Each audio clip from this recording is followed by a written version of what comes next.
Hello friends, आज हम बात करेंगे जन्मजात हार्ट की विकृतियों में या कंजेनाइटल हार्ट डिजीज में क्या ऐसे क्राइटेरिया हैं जो मैच होने चाहिए यदि किसी व्यक्ति को बटन द्वारा हार्ट के छेद को बंद करवाना है। ऑब्वियसली पेशेंट हमेशा यही चाहेगा कि बटन द्वारा बंद हो जाए, क्योंकि ओपन हार्ट सर्जरी कोई भी कराना नहीं चाहता। ज़्यादातर लोग को इसमें डर लगता है, लेकिन बटन वाला जो पद्धति है वो हर छेद के लिए फीजिबल नहीं होता है।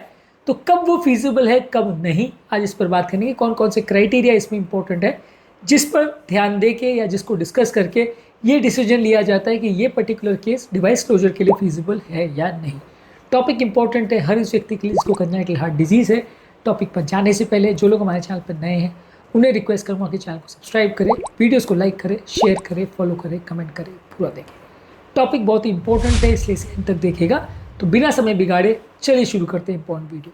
सबसे पहले जो छेद है वो कौन से टाइप का है। हर तरह का congenital heart disease device closure के लिए फीजिबल नहीं होता है। एट्रियल सेप्टल डिफेक्ट यानी ASD, वेंट्रिकुलर सेप्टल डिफेक्ट यानी VSD और पेटेंट डक्टस आर्टेरियोसिस यानी PDA, ये ही छेद है ज़्यादातर जो डिवाइस क्लोजर के लिए या बटन द्वारा बंद करने के लिए फीजिबल होते हैं। इसके अलावा बाकी छेद फीजिबल यूजली नहीं होते। अब अगला इशू ये आता है कि क्या हर ASD, VSD और PDA के लिए फीजिबल है। ऐसा नहीं है। ASD में खाली ऑस्टियम सेकेंडम ASD यानी जहाँ मिड पोर्शन में जो छेद होता है वो वाला छेद ही फीजिबल होता है डिवाइस द्वारा बंद करने के लिए। इसके अलावा जो ऑस्टियम प्राइमम ASD है या साइनस विनोसस ASD है वो दोनों ही बटन क्लोजर के लिए फीजिबल नहीं होते। इसी तरह से वेंट्रिकुलर सेप्टल डिफेक्ट में खाली मिड मस्कुलर डिफेक्ट और पेरीमेम्ब्रेनस डिफेक्ट ही डिवाइस क्लोजर के लिए फीजिबल होते हैं। सब एओर्टिक VSD या सब पल्मोनिक VSD इन पोजिशन में अगर छेद होता है तो फीजिबल नहीं होता। इसी तरह से PDA के भी अलग अलग साइजेस और पैटर्न्स रहते हैं, जिसके हिसाब से कभी कभी वो फीजिबल होता है, कभी नहीं फीजिबल होता है डिवाइस क्लोजर के लिए। तो इसलिए हर तरह का छेद डिवाइस क्लोजर के लिए फीजिबल है ऐसा ज़रूरी नहीं है।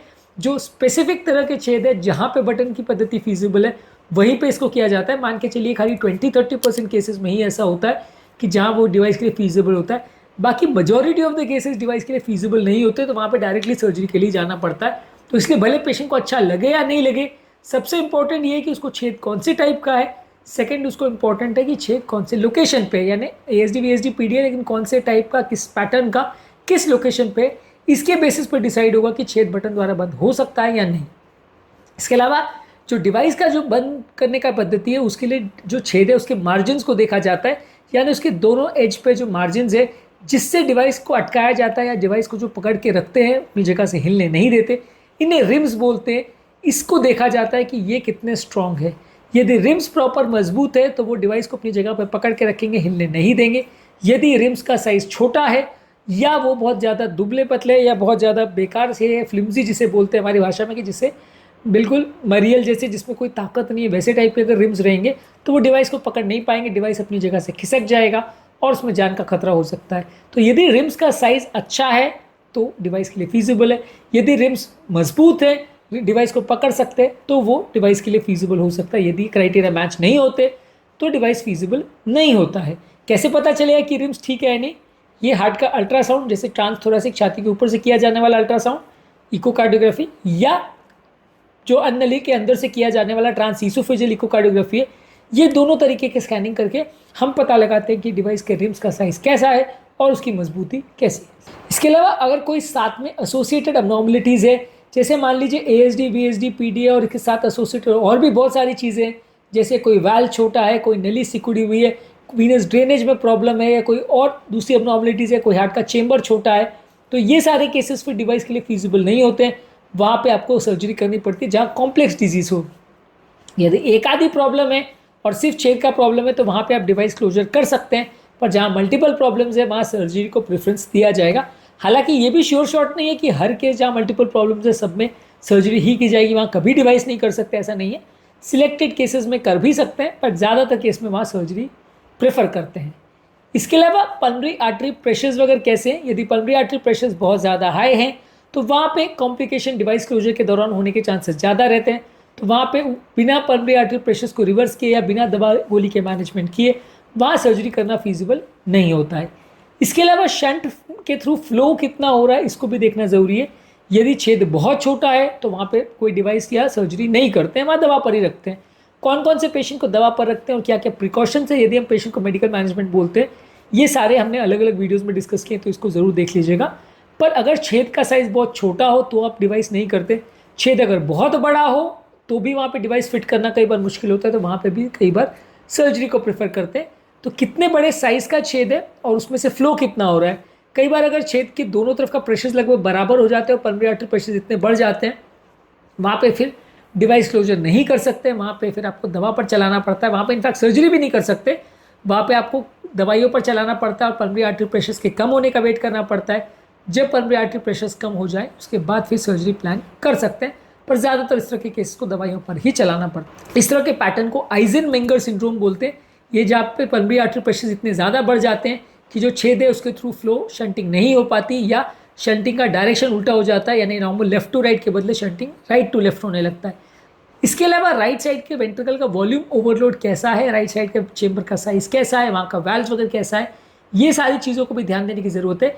कई बार क्या है, जो छेद होता है उसमें अगर कोई वाल्व की पंखुड़ी आके फंस गई है तो वहाँ पे भी सर्जरी को प्रेफर करना पड़ता है।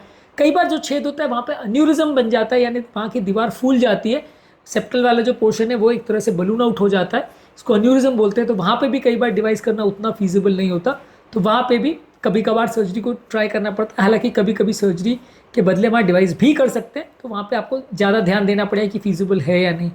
कई बार फेनेस्ट्रेटेड एएसडी होता है, यानी मल्टीपल छोटे छोटे छेद होते हैं, एक पूरे छेद में छलनी जैसे बहुत सारे छोटे छोटे छेद होते हैं, तो वहाँ पे भी डिवाइस करना हमेशा फीजिबल नहीं होता। वहाँ पे भी कई बार सर्जरी को प्रेफर करना पड़ता है। जहाँ एक ही जगह पे मल्टीपल छोटे छोटे छेद है तो वहाँ पे भी कई बार सर्जरी को प्रेफर करना पड़ता है। इसके अलावा पेशेंट का एज और उसका क्लिनिकल स्टेटस भी देखना पड़ता है। यदि बच्चा बहुत छोटा हो तो उस पर कई बार हमको डिवाइस क्लोजर को प्रेफर करना पड़ता है, लेकिन उसमें ये भी ध्यान रखना पड़ता है कि वहाँ पे डिवाइस बराबर बैठेगा या नहीं।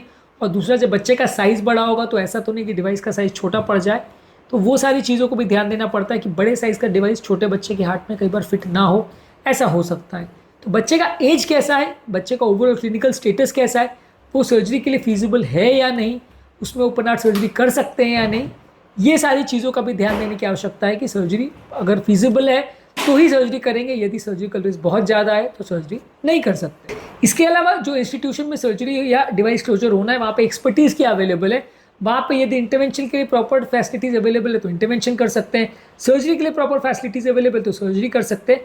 कई बार जहाँ दोनों फैसिलिटी अवेलेबल नहीं होती है वहाँ ये भी एक इंपॉर्टेंट डिसीजन मेकिंग फैक्टर होता है कि पेशेंट के लिए क्या फैसिलिटी अवेलेबल है, उस हिसाब से डिसाइड किया जाता है। कई बार इसमें पेशेंट प्रेफरेंस को भी ध्यान देना पड़ता है कि पेशेंट क्या चाहता है। ज़्यादातर पेशेंट वैसे तो डिवाइस क्लोजर को ही प्रेफर करते हैं यदि फीजिबल हो तो, पर पेशेंट का प्रेफरेंस और सर्जन का प्रेफरेंस और क्या फैसिलिटीज़ अवेलेबल है, ये सारी चीज़ों को भी ध्यान देना पड़ता है। तभी डिसाइड होता है कि पेशेंट की सर्जरी फीजिबल है या नहीं, या डिवाइस क्लोजर फीजिबल है या नहीं, और फाइनली पेशेंट को कौन से स्टेप के लिए लेके जाना है, सर्जरी के लिए भेजना है या डिवाइस क्लोजर के लिए भेजना है। तो आज के टॉपिक में हमने डिस्कस किया कि यदि किसी को जन्मजात हार्ट की विकृति है तो वहाँ कौन कौन से क्राइटेरिया मैच होना ज़रूरी है टेक्निकली, तब हम पेशेंट को डिवाइस क्लोजर के लिए भेज सकते हैं, और कब ऐसे क्राइटेरिया मैच नहीं होते तो हमें सर्जरी को भेजना पड़ता है। इन सारी चीज़ों पर हमने बात करी। इसके अलावा कंजेनिटल हार्ट डिजीज संबंधित और भी बहुत सारे इश्यूज़, उनके खाने पीने संबंधित, उनके लाइफस्टाइल संबंधित, उनके रहन सहन संबंधित, उनके मैरिज और प्रेगनेंसी संबंधित भी इश्यूज़ पर हमने बात करी है। ये सारे वीडियोज़ को भी ज़रूर चेकआउट करें। टॉपिक एंड करने से पहले जो लोग हमारे चैनल पर नए हैं उन्हें रिक्वेस्ट करूँगा कि चैनल को सब्सक्राइब करें, वीडियोज़ को लाइक करें, शेयर करें, फॉलो करें, कमेंट करें। पूरा दिन।